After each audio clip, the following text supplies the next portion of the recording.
Partamos este trabajo que modestamente les quiero compartir, que es un libro que se llama Educación para el Buen Vivir, Saberes y Sentires del Pueblo Nove. Y entonces les voy a contar primero de qué se trata, cuál era el objetivo, cuál es el objetivo de esto.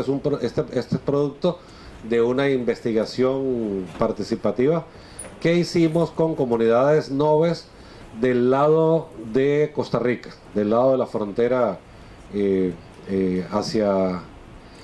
lado de la frontera de Costa Rica después de Paso Canoas. Las comunidades noves en Costa Rica viven en el sur de Costa Rica, es decir, están viviendo en cantones y de la provincia de Punta Arenas que son colindantes con la República de Panamá. Son territorios dispersos, no tienen una comarca. En Costa Rica la delimitación se llama territorio indígena y hay 8 pueblos indígenas en Costa Rica. El pueblo Nove es uno de ellos.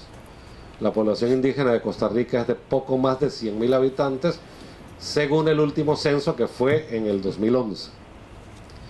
Y la población Nove es parte de ese censo y de esa cantidad, de ser una población bastante pequeña. Ahorita podríamos comentarles un poco más del pueblo Nove. Les quiero decir que el libro tiene 5 capítulos. En el primero de ellos narramos la experiencia metodológica, que quisiera detenerme allí un poco porque como acá hay compañeros estudiantes de sociología, la experiencia metodológica creo que intenta modestamente aportar en términos de que, aunque mi formación inicial es en sociología, orgullosamente de la Escuela de Sociología de la Universidad de Panamá, ahí saqué la licenciatura y después estudié la maestría en la Universidad de Costa Rica, pero hice un doctorado en estudios de la sociedad y la cultura. Es decir, creo que las ciencias sociales tienen a veces una línea divisoria entre nuestras disciplinas muy sutil. Creo que para hacer sociología hay que hacer un poco de antropología social, hay que hacer un poco de psicología social, y los colegas de esas disciplinas también hacen un poco de sociología. Por lo tanto, las metodologías que aplicamos para esta investigación son principalmente de carácter etnográfico, es decir, metodologías de investigación cualitativas.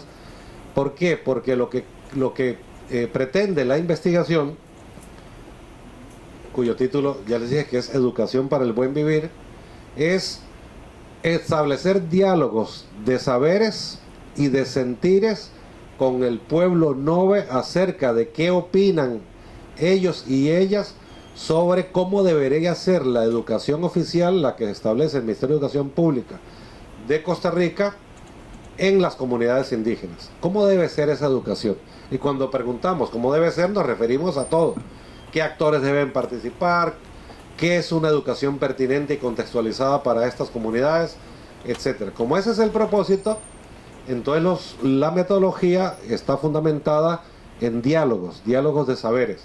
Y nosotros decimos que los diálogos de saberes y los diálogos de sentires son muy importantes. ¿Por qué? Porque los seres humanos no solo somos razón. Los seres humanos somos razón, somos sentimientos, somos emoción. Y estos pueblos han resistido de manera heroica, y tal vez no es casual de que hoy 12 de octubre nos encontramos reunidos reivindicando los derechos ancestrales de los pueblos indígenas. Hoy 12 de octubre es que son más de 500 años de resistencia, y la resistencia de estos pueblos no sería explicable solamente mediante la razón. Nuestras universidades a veces en eso, sin detrimento de los grandes aportes de la Europa moderna occidental, a veces somos excesivamente racionales y excesivamente estructurados. Cuando vamos a dialogar con las comunidades, en este caso con las comunidades indígenas noves, nos damos cuenta que en sus cosmovisiones hay una cantidad de cosas que aprender que no necesariamente pasan por lo que podríamos decir, llamar como la razón. Y necesitamos abrir las mentes, pero también abrir los corazones para poder establecer el diálogo de saberes y el diálogo de sentires, entendiendo que dialogamos entre seres. Entonces nuestra metodología, no les puedo contar más porque se me va todo el tiempo, pero hay un capítulo completo explicando el abordaje y la estrategia metodológica de cómo hacemos los diálogos entre seres y que sean diálogos de saberes y de sentires. En la parte metodológica también es importante decir, la investigación se realizó, la hicimos con un grupo de 20 compañeros y compañeras indígenas noves, todos educadores, que trabajan en escuelas de los territorios indígenas donde ellos viven. Estos compañeros eran estudiantes míos de educación, de la licenciatura en educación rural con énfasis de educación indígena de la Universidad Nacional de Costa Rica. No tenían mayor formación ni experiencia en investigación social, lo cual al final valoramos que fue un elemento favorable, porque estaban poco contaminados con estrategias de investigación más positivistas, más tradicionales. Por lo tanto, eso junto con su origen cultural, una cultura que la construcción del conocimiento es principalmente de carácter social, les hizo muy proclives a que desarrolláramos juntos una metodología participativa. Cuando le digo participativa es que hasta el objeto de estudio se definió de manera participativa. ¿Por qué? Porque el interés mío particular por años de trabajo con pueblos indígenas en toda América Latina iba más por el lado de las cosmovisiones y la producción agroecológica, de cómo recuperarla, fortalecerla. Pero los compas y las compas me dijeron, Giovanni, nos interesa lo de las cosmovisiones, pero somos educadores y queremos entrarle más al asunto de la educación. Bueno, si vamos a trabajar con metodologías participativas, había que ser consecuentes. Y entonces le dimos el vuelco que había que darle a la investigación. La motivación de entrarle a esto es que yo trabajé casi 20 años desde el istmo de Oaxaca hasta el Paraguay con pueblos indígenas del continente. Y fuimos constatando, nada que ustedes no sepan, que hay una serie de elementos de las cosmovisiones de los distintos pueblos de la Abya Yala que son cosmovisiones en común y las encuentras desde los orígenes del Popol Vuh, en las culturas mayas, como las encuentras en pueblos del istmo de Oaxaca, como las encuentras en la región andina. Lo que pasa es que cada cultura las denomina distinto, y las denomina distinto en sus distintos idiomas y de acuerdo a su distinta cosmogonía. Pero como el idioma común es el español, mucho de esto se ha dado a traducir al español y todavía lo hace más común. Entonces, por ejemplo, cuando se habla del buen vivir, que es algo que ahora incluso algunos gobiernos, algunos estados se lo han apropiado y lo están desdeñando, lo están dañando un poco, es en español.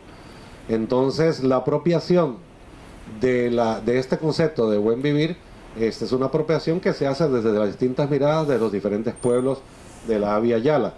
Pero lo interesante de esto es que se encuentran en común estas cosmovisiones en estos pueblos tan diferentes como puede ser el pueblo Guna, la cultura Nove, como lo pueden ser comunidades de origen chorotega, como lo pueden ser las comunidades aymaras, quechuas, quichuas, es decir, distintos pueblos indígenas del continente. Entonces quisimos ver, bueno, vamos a ver entre nosotros con los hermanos noves cómo funciona eso del buen vivir y de estas cosmovisiones. ¿Están presentes? Y descubrimos que sí están presentes, pero bueno, hay todo un capítulo que se refiere a ello. El capítulo 1 entonces es de enfoque metodológico. Del capítulo 1 les quiero destacar otra cosa. Nosotros queremos romper, y con mis estudiantes de tesis en las universidades en Costa Rica, les digo que no hagamos capítulo de marco teórico. El abordaje teórico, la estrategia teórica, les pedimos si es posible, y les respetamos si no lo quieren hacer, pero está a lo largo del debate durante toda la tesis. Es decir, no necesitamos hacer un capítulo de marco teórico. En este libro, en este documento, en esta investigación, hay debate teórico a lo largo de todo el texto. Sin embargo, quiero decir que en el capítulo uno que es de estrategia metodológica y abordaje teórico, hay una serie de autores muy conocidos por ustedes que son imprescindibles para el objeto de estudio. Pero le dimos la categoría de marco teórico a las voces del pueblo nove. Es decir, para nosotros, como encuadre teórico, era tan importante Aníbal Quijano como algunas abuelas y abuelos de la comunidad nove. En eso tratamos de romper también con los paradigmas tradicionales de que los pueblos antes eran vistos como objeto de estudio, no pueden ser vistos como objeto de estudio, no son objeto de estudio, son sujetos de su historia. Pero no solo eso, no solo deben ser sujetos de la investigación, sino que además deben tener la categoría de ser parte del abordaje teórico, porque están aportando al abordaje teórico de la investigación. Entonces, en ese capítulo lo dejamos claramente, pero además sustentamos cómo y por qué. Sería muy largo contarlo ahora. Hay un segundo capítulo donde hacemos una discusión teórica necesaria sobre los conceptos de multiculturalismo. Ya quedan 10. Joder. Y estamos calentando. Sobre multiculturalidad, pluriculturalidad e interculturalidad. Hacemos una discusión y por qué defendemos el abordaje desde el enfoque de interculturalidad. Por razón de tiempo, no podemos meternos en esa discusión, pero en el libro está ese debate.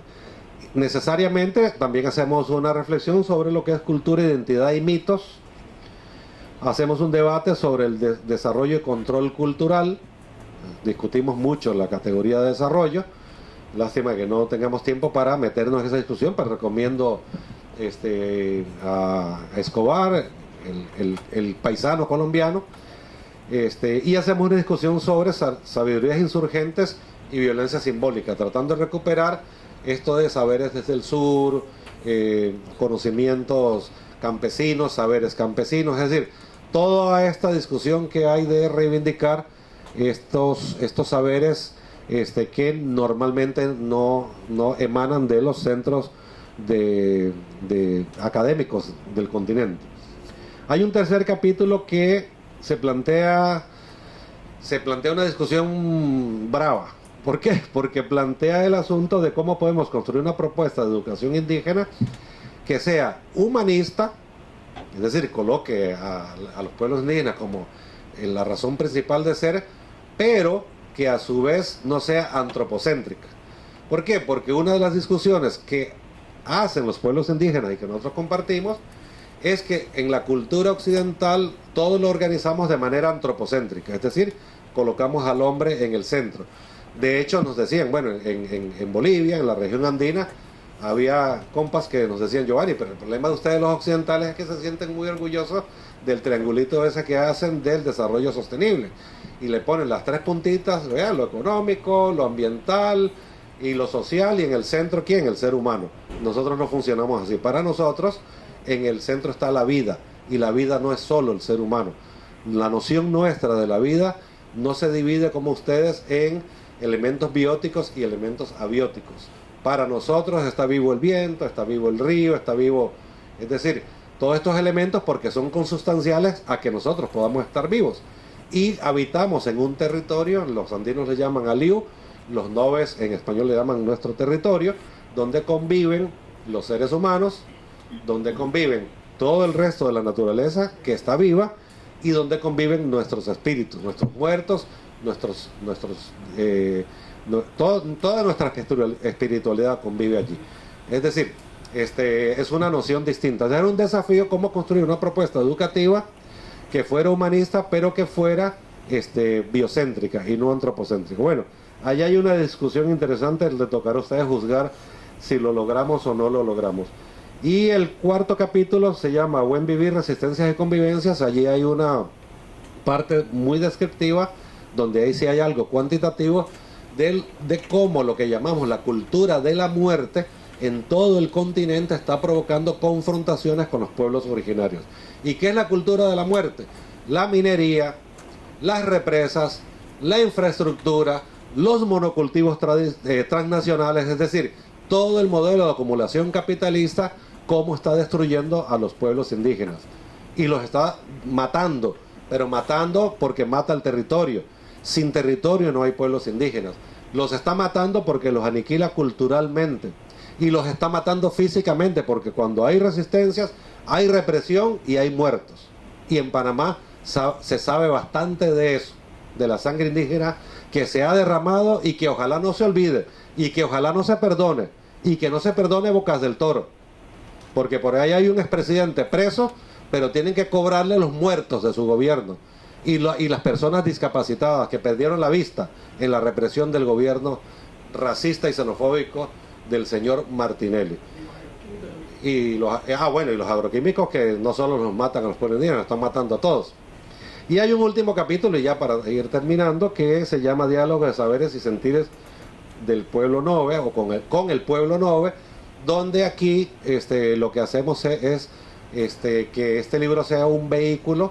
No pretende nunca el libro hablar por el pueblo indígena. El pueblo indígena no necesita que nadie hable por ellos. Y menos los noves, porque los noves cuando quieren hablar, para que se les escuche, agarran y cierran la carretera, si es necesario. Y debo decir con orgullo, con el amor que le tengo al pueblo nove, que durante el mes que ha durado la huelga en Costa Rica contra el paquetazo fiscal del gobierno neoliberal, allí estuvieron bloqueando la frontera, poniendo el pecho los hombres y las mujeres de la cultura nove de estas mismas comunidades. Y con orgullo yo me sentía muy orgulloso porque me escribían mis ex estudiantes, dicho sea de paso, todos se graduaron de licenciados en educación, todos, el 100%, y ya varios han sacado su maestría en administración educativa, en currículum, en otras carreras de educación. Ahí me mandaban las fotos de, profe, ¿dónde estoy bloqueando Paso Canoas? Y los hermanos noves del lado panameño nos han dicho que si nos vienen a joder, ellos se suman y nos van a ayudar. Y es decir, como pocos pueblos en la región centroamericana. Bueno, en ese capítulo no pretendemos hablar por el pueblo nove.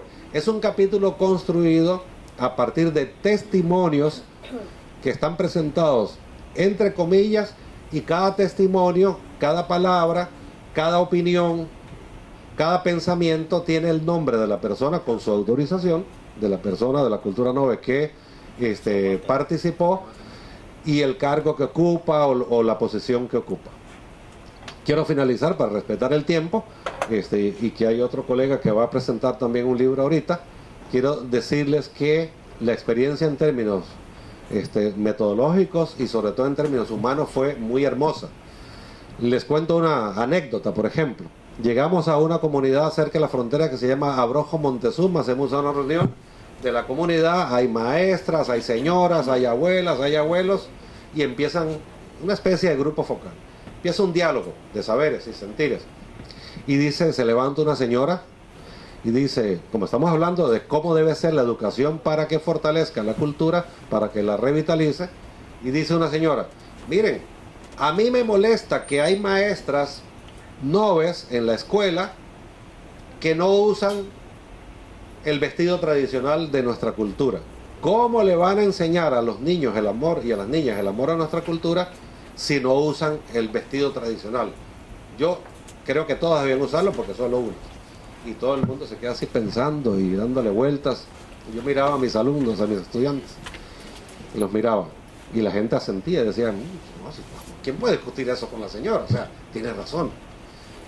Pero al rato, un abuelo nove, dice, miren, cuando nuestros ancestros entraron a este territorio, porque venían del lado panameño, esto era bosque, esto era selva, y mis abuelos andaban descalzos. Él es un abuelo, imagínense cuando entraron sus abuelos, andaban descalzos por ese bosque, y lo mordían las terciopelos, allá le llaman terciopelo a la patoca, creo que es la que le llaman, la patoca, lo mordían las terciopelos, se enterraban espinas, y el señor hace así, y se levanta la base del pantalón y nos enseña que anda botas, y dice, ¿quién me puede decir a mí que yo soy menos nove porque incluí un elemento de la cultura occidental para proteger mis pies cuando camino por el bosque?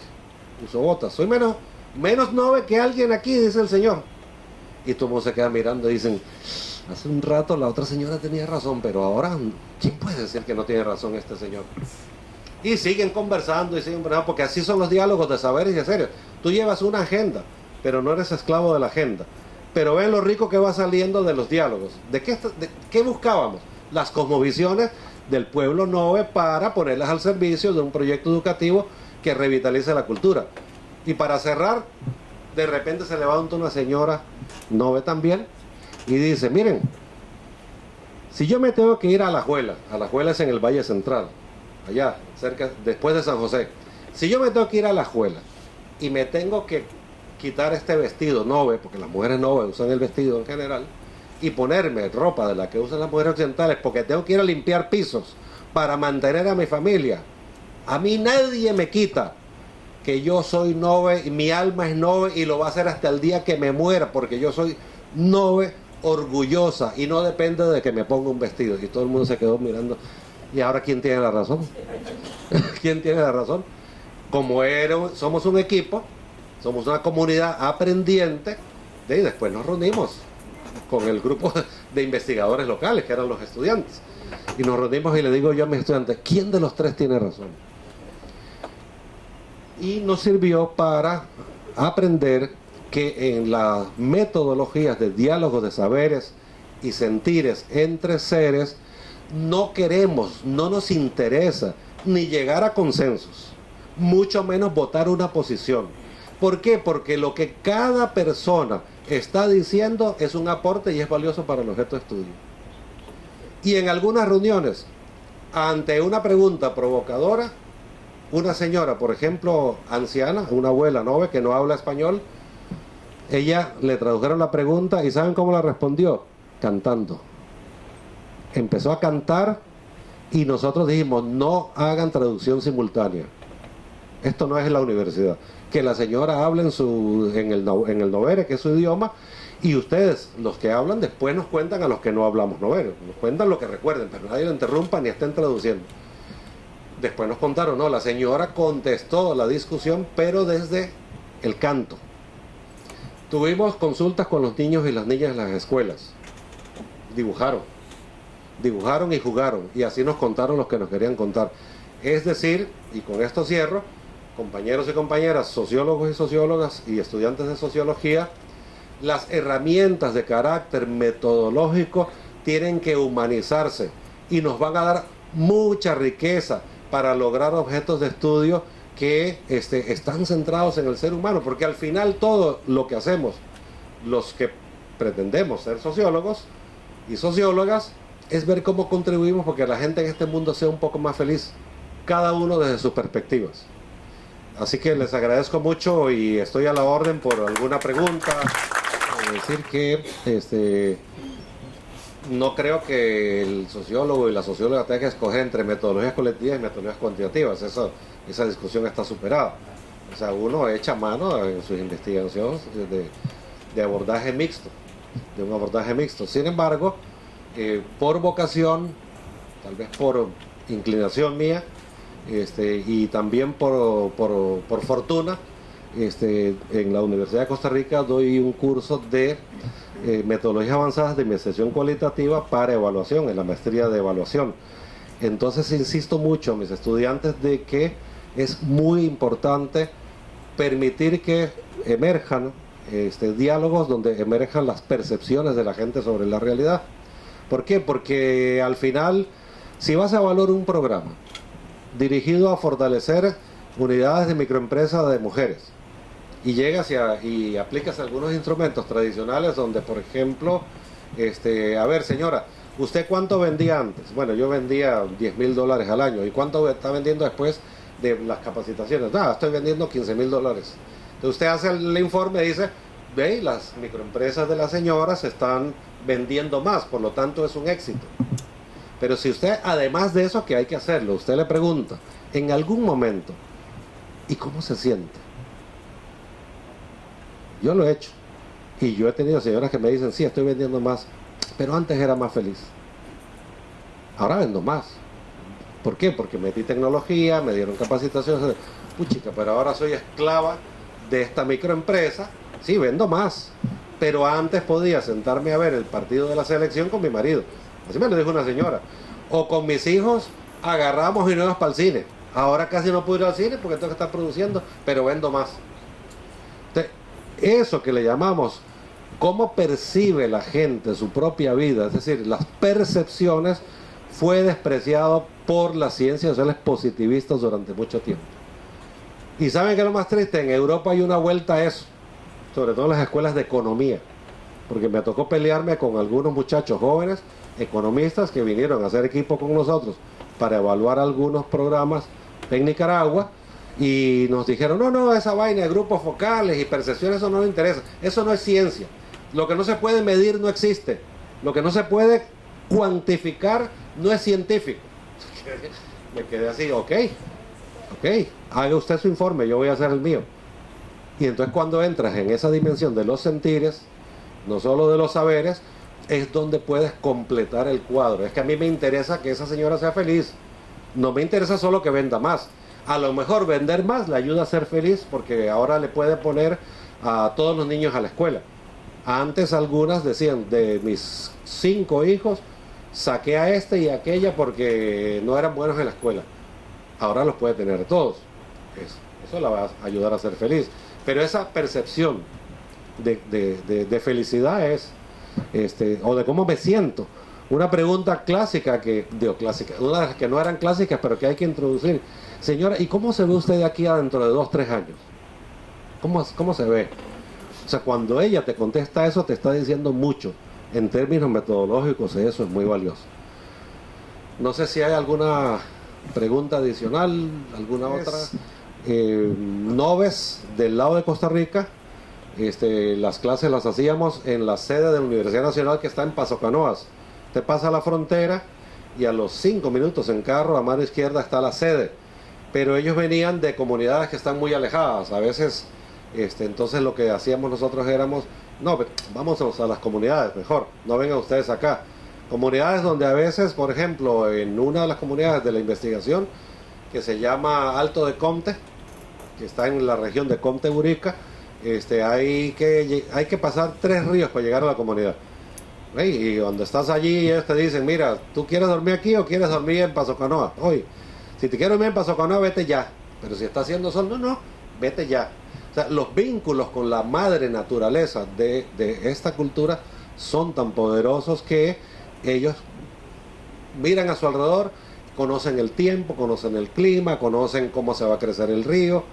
Don Gustavino, médico indígena, que está en progreso subiendo Alto de Conte, él nació en el lado panameño, un hombre noble ya octogenario, es un sabio realmente, es un sabio. Lo he visto curar enfermedades que en el Seguro Social en Costa Rica cuestan mucho que se curen, de verdad, y no estoy haciendo apología de las hierbas ni nada de eso, con medicina natural. Pero nuestros estudiantes noves del lado de Costa Rica, la mayoría, excepto 2 que son noves panameños pero viven allá, el resto no conocían la comarca que está del lado de acá. Y entonces les dije, ¿qué les parece si hacemos una pasantía y nos vamos para la comarca? Y lo coordinamos con los compas de Panamá. Y nos vinimos y hicimos una pasantía de varios días, casi una semana. La forma como nos recibieron, y lo digo públicamente porque el agradecimiento será eterno a los hermanos y hermanas noves panameños que nos recibieron, cuyos nombres están aquí en el libro, y la organización a la cual pertenecen, será eternamente agradecida. Desde el día que llegamos hasta el día que nos fuimos, siempre hubo por lo menos un compañero y una compañera, líderes de la comarca, siempre, algunos con rangos de caciques, de cacique local o de cacique regional. Esa fue la atención. Y eso para nuestros estudiantes del lado de Costa Rica, ustedes no tienen idea lo valioso que fue. Cuando íbamos de regreso en los busitos de la Universidad Nacional, algunos se me acercaron y me dijeron, Giovanni, en esta experiencia, en esta pasantía, yo creo que he aprendido más que en 2 semestres de universidad. Lo que he aprendido de mi propia cultura. Y eran medio bandidillos, a veces se escapaban y decían, es que encontré una prima ahí, hablando, y nos dimos cuenta que éramos el mismo apellido. Y yo, bueno, cuidado. Bueno, creo que la compañera quería decir algo, sí. Por respeto al acuerdo del tiempo, me comprometo a conversar con usted ahorita. Me hubiera encantado para el resto del auditorio responder, pero debo respetar el tiempo del colega que sigue, y más bien le agradezco muchísimo su paciencia. Y gracias a todos y a todas.